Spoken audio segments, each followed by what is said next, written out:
امانت اور دیانت میں یعنی اپنے تو کیا کافر بھی امین کے لقب سے یاد کرتے، اور یہ امانت اس وقت کمال کو پہنچی کہ آپ خود اپنی زندگی میں دیکھیں کہ کوئی آپ کے جان کا دشمن ہو، جان تلف کرنا چاہتا ہو اور اس نے گھیرا ڈالا ہو آپ کو کہ میں یعنی وہ مارنا چاہتی ہوں، آپ کو شہید کرنا چاہتی ہوں، ایسی کریٹیکل سچویشن کسی کی بھی بنے آپ دیکھ لیں،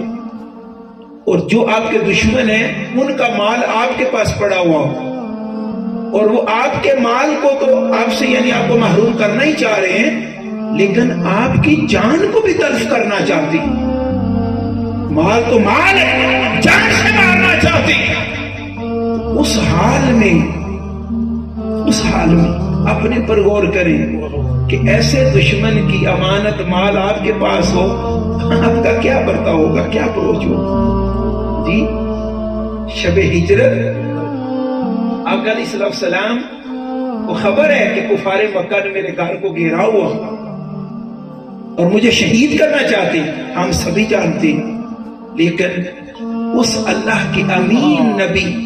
پیغمبر کا حال کیا ہے؟ کیا حال ہے؟ حضرت علی المرتضی شیر خدا رضی اللہ تعالیٰ کو بلایا، فرمایا کہ علی آج کی شب تو میرے بستر پہ سو جاؤ، اور یہ امانتیں ہیں انہی کفار کی، انہی لوگوں کی امانتیں ہیں، تو میں تو مجھے تو ہجرت کا حکم آ گیا، ہجرت کر رہا ہوں، لیکن یہ امانتیں جن کی ہیں ان کے سپرد کر کے تم بھی مدینہ پاک آ جاؤ۔ اور حضرت علی رضی اللہ تعالیٰ نے اس حوالے سے محبت کی بات ہے، فرماتے ہیں اس شب جتنے آرام، سکون اور مزے والی نیند سویا، زندگی میں ایسی نیند نہیں ملی، ایسی نیند نہیں ملی، کیونکہ آقا علیہ السلام نے فرما دیا تھا علی میرے بستر پر سو جاؤ، یہ مانتے سپرد کر کے صبح مدینہ پاک آ جاؤ۔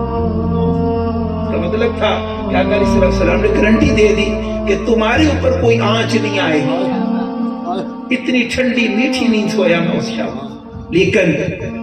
امت کو قیامت تک کے لیے درس دیا، فرمایا کہ میری امت ذرا شب ہجرت کو دیکھنا کہ جو دشمن میری جان کے در پہ ہے، لیکن